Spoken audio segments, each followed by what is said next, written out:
தொடக்க நூல் அதிகாரம் 2. விண்ணுலகும் மண்ணுலகும் அவற்றில் உள்ள அமைப்புகள் அனைத்தும் உருவாக்கப் பெற்று நிறைவெய்தின. மேலும் கடவுள் தாம் செய்த வேலையை 7ஆம் நாளில் முடித்திருந்தார். அவர் தாம் செய்த வேலைகள் அனைத்தையும் நிறைவு பெறச் செய்து 7ஆம் நாளில் ஓய்ந்திருந்தார். கடவுள் 7ஆம் நாளுக்கு ஆசி வழங்கி அதை புனிதப்படுத்தினார். ஏனெனில் கடவுள் தாம் செய்த படைப்பு வேலைகள் அனைத்தையும் நிறைவு பெறச் செய்து அந்நாளில்தான் ஓய்ந்திருந்தார். இவையே விண்ணுலக மண்ணுலக படைப்பின் தோற்ற முறைமையாம். ஆண்டவராகிய கடவுள் மண்ணுலகையும் விண்ணுலகையும் உருவாக்கிய பொழுது மண்ணுலகில் நிலவெளியின் எவ்வித புதரும் தோன்றியிருக்கவில்லை, வயல்வெளியின் எவ்வித செடியும் முளைத்திருக்கவில்லை. ஏனெனில் ஆண்டவராகிய கடவுள் மண்ணுலகின் மேல் இன்னும் மழை பெய்விக்கவில்லை. மண்ணை பண்படுத்த மானிடர் எவரும் இருக்கவில்லை. ஆனால் நிலத்திலிருந்து மூடு பனி எழும்பி நிலம் முழுவதையும் நனைத்தது. அப்பொழுது ஆண்டவராகிய கடவுள் நிலத்தின் மண்ணால் மனிதனை உருவாக்கி அவன் நாசிகளில் உயிர் மூச்சை ஊத மனிதன் உயிருள்ளவன் ஆனான். ஆண்டவராகிய கடவுள் கிழக்கே இருந்த ஏதேனில் ஒரு தோட்டம் அமைத்து தாம் உருவாக்கிய மனிதனை அங்கே வைத்தார்.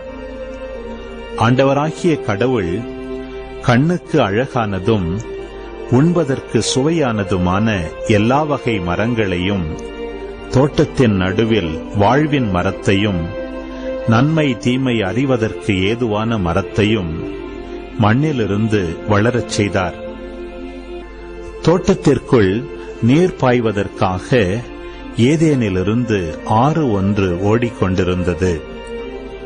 அது அங்கிருந்து பிரிந்து 4 சிறப்புமிகு ஆறுகளாயிற்று. முதலாவதன் பெயர் பீசோன். இது கபீலா நாடு முழுவதும் வளைந்து ஓடுகின்றது. அங்கே பொன் விளையும். அந்நாட்டு பொன் பசும்பொன். அங்கே நறுமணப் பொருள்களும் வண்ண மணிக்கற்களும் உண்டு. இரண்டாவது ஆற்றின் பெயர் கீகோன். இது எத்தியோப்பியா நாடு முழுவதும் வளைந்து ஓடுகின்றது. மூன்றாவது ஆற்றின் பெயர் திக்ரீசு. இது அசீரியாவிற்கு கிழக்கே ஓடுகின்றது. நான்காவது ஆறு யூப்ரத்தீசு. ஏதேன் தோட்டத்தை பண்படுத்தவும் பாதுகாக்கவும் ஆண்டவராகிய கடவுள் மனிதனை அங்கு கொண்டு வந்து குடியிருக்கச் செய்தார். ஆண்டவராகிய கடவுள் மனிதனிடம், தோட்டத்தில் இருக்கும் எந்த மரத்திலிருந்தும் உன் விருப்பம் போல் நீ உண்ணலாம். ஆனால் நன்மை தீமை அறிவதற்கு ஏதுவான மரத்திலிருந்து மட்டும் உண்ணாதே. ஏனெனில் அதிலிருந்து நீ உண்ணும் நாளில் சாகவே சாவாய் என்று கட்டளையிட்டுச் சொன்னார். பின்பு ஆண்டவராகிய கடவுள், மனிதன் தனிமையாக இருப்பது நல்லதென்று, அவனுக்கு தகுந்த துணையை உருவாக்குவேன் என்றார். ஆண்டவராகிய கடவுள் மண்ணிலிருந்து எல்லா காட்டு விலங்குகளையும் வானத்து பறவைகளையும் உருவாக்கி அவற்றிற்கு மனிதன் என்ன பெயரிடுவான் என்று பார்க்க அவற்றை அவனிடம் கொண்டு வந்தார்.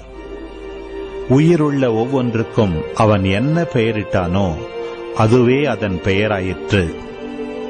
கால்நடைகள், வானத்து பறவைகள், காட்டு விலங்குகள் ஆகிய எல்லாவற்றிற்கும் மனிதன் பெயரிட்டான்.